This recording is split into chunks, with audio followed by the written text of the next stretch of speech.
রমজানে নিত্য প্রয়োজনীয় পণ্যের সরবরাহে কোনো কৃত্রিম সংকট তৈরি করতে দেওয়া হবে না উল্লেখ করে বাণিজ্য উপদেষ্টা শেখ বশিরউদ্দিন বলেছেন, বাজারে পুরোপুরি স্বস্তি না ফেরা পর্যন্ত সরকারের কঠোর অবস্থান অব্যাহত থাকবে।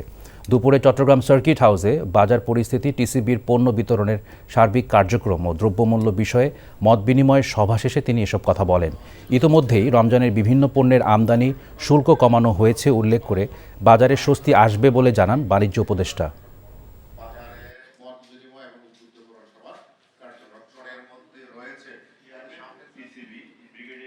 যতদিন পর্যন্ত বাজারে একটা স্বস্তিজনক অবস্থা পরিপূর্ণভাবে না চলে আসে, আন্তর্জাতিক বাজারের পরিস্থিতিকে মেনে নিয়ে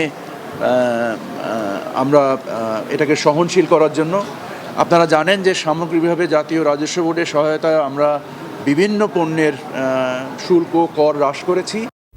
চুলতা কবেকার অন্ধকার বিদিশার দিশা, মুক্তার শ্রাবস্তির কারুকার্য।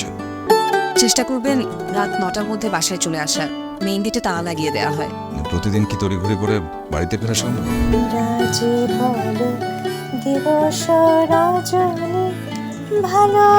একটা কথা বলতে চাই, তুমি ভীষণ সুন্দর গান করে। প্রেম পেরোলো অনেকগুলো মাস, ভালোবাসা মেখে আজ তুই অভ্যাস। তুমি আমি এসে খুব সমস্যায় ফেলে দিলাম, তাই না? আসলে গাছ আর সম্পর্ক দুটোই একই রকম, জীবন্ত রাখতে হলে যত্ন নিতে হয়। ভালোবাসার বিষয়টা আপেক্ষিক, এক একজনের কাছে এক এক রকম।